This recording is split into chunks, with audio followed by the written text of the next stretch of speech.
Assalamualaikum warahmatullahi wabarakatuh. Mari kita memulai pengajian kita dengan bacaan basmalah. Bismillahirrahmanirrahim. Pada pagi subuh hari ini kita akan membaca dan memahami ayat ke-51 sampai dengan ke-54 dari surat Yasin. Bismillahirrahmanirrahim. Wa nufikha fis-suri fa idahum minal ajdathi ila rabbihim yansilun. Dan ditiuplah sangkakala, maka seketika itu mereka dari kubur-kubur mereka menuju Tuhan mereka. Ini yang disebut sebagai tiupan sangkakala kedua, di mana semua manusia yang telah meninggal dibangkitkan dan dihadirkan di hadapan Allah Subhanahu wa taala.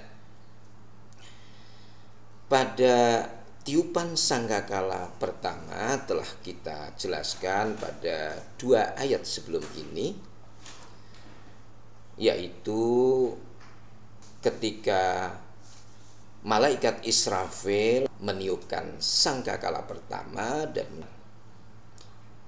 hanya dalam sekejap membinasakan alam semesta ini.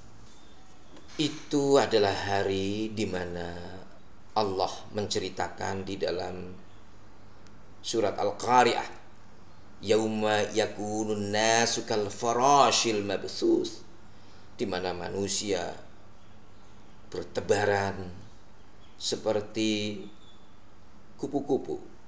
Wa takunul jibalu kal aihnil manfush, dan gunung menjadi seperti bulu yang berterbangan.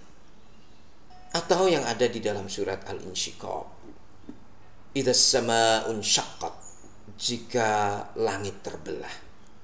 Kemudian di dalam surat yang sama, wa idzal ardu muddat, dan ketika bumi diratakan.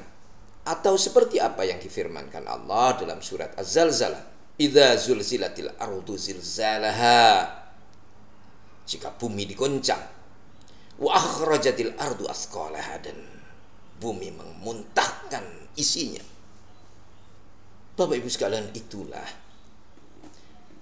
gambaran hari kiamat ketika malaikat Israfil atas perintah Allah meniupkan sangkakala yang pertama.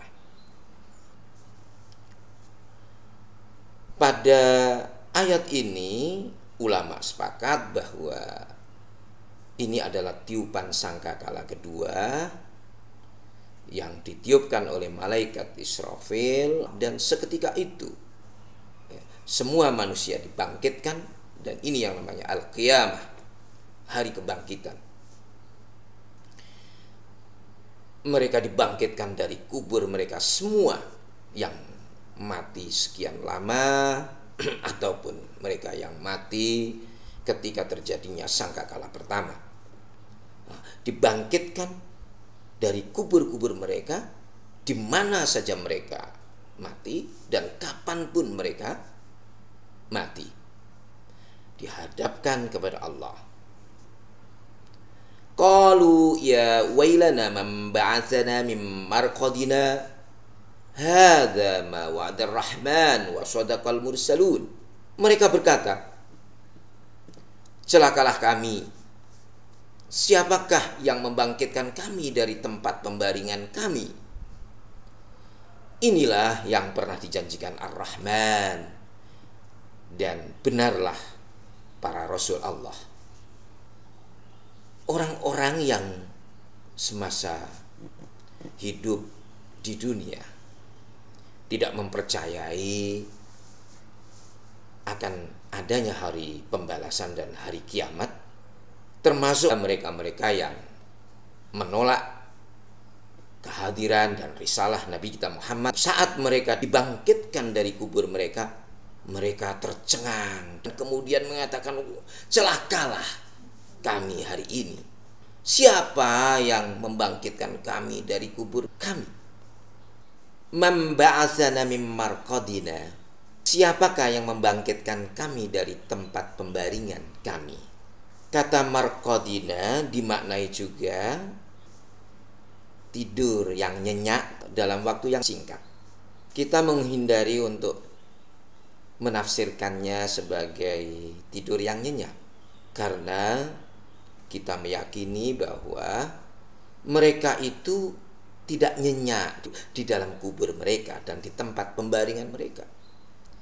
Mereka orang-orang kafir Quraisy tentunya mendapatkan azab yang disebut sebagai azab kubur di alam barzakh, dan kita meyakini akan adanya siksa kubur atau siksa barzakh.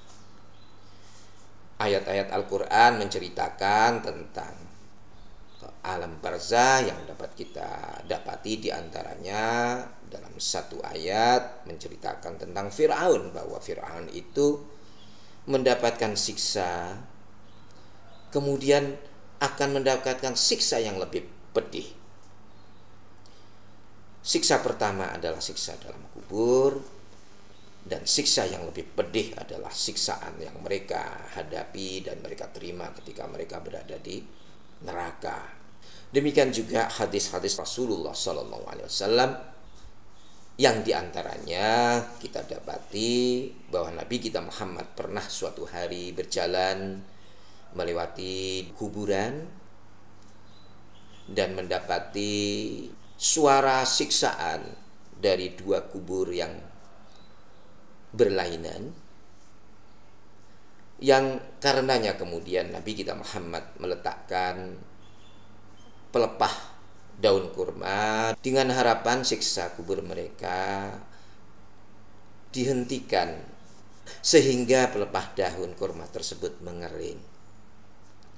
Hadis ini dan beberapa hadis yang lainnya adalah hadis yang sahih, yang karenanya sebagai orang mukmin dan muslim kita mengimani adanya siksa kubur ataupun kenikmatan di dalam kubur, sebagaimana kita dalam doa-doa kita ketika kita sedang sholat jenazah, kita mendoakan agar kubur mereka seperti taman yang indah dan bukan sebagai tempat ataupun lubang neraka.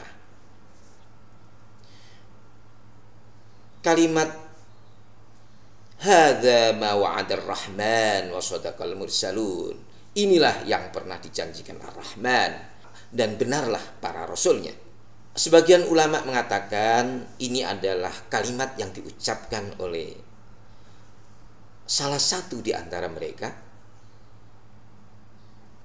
Sebagian ulama mengatakan ini adalah perkataan malaikat. Yang pasti ini adalah firman Allah yang memberitahukan kepada kita semuanya bahwa benar apa yang dijanjikan oleh agama kita, agama Islam, dan benar apa yang dijanjikan oleh para rasul yang didatangkan Allah Subhanahu wa taala untuk umat-umat mereka, bahwa kiamat, hari kebangkitan dan hari pembalasan akan terjadi. Dan itu yang harus kita yakini. In kanat illa sayhatan wahidatan fa idahum jami'un ladaina muhdharun. Teriakan itu hanya sekali saja, maka seketika itu mereka semua dihadapkan kepada kami untuk dihisab. Tiupan sangkakala menghadirkan, mendatangkan teriakan yang keras yang hanya sekali saja. Ini membayangkan bagaimana proses kebangkitan itu terjadi demikian singkat. hanya dengan soyha wahidah, satu teriakan, dengan tiupan sangkakala malaikat Israfil, mereka semuanya dihadapkan atau dihadirkan kepada Allah Subhanahu wa taala untuk kemudian dihisab atau dihitung amal perbuatan mereka selama masa hidup di dunia ini. Fal yauma la tudlamu nafsun syai'a wa la tujazzauna illa ma kuntum ta'malun.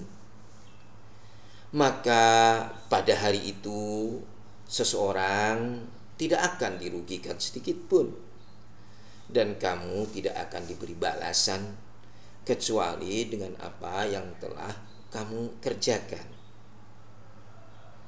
Semua dengan adil akan mendapatkan balasan yang setimpang. Sekecil apapun yang kita lakukan di dunia ini, baik itu keburukan maupun kebaikan, balasannya akan kita dapatkan dan kita peroleh di hari pembalasan tersebut. Sesuai dengan amal perbuatan kita, maka kita akan dapat hasilnya kelak di hari kiamat. Bapak Ibu yang dirahmati Allah, kita sambung ayat-ayat berikutnya pada pertemuan yang akan datang insya Allah. Terima kasih. Wassalamualaikum warahmatullahi wabarakatuh.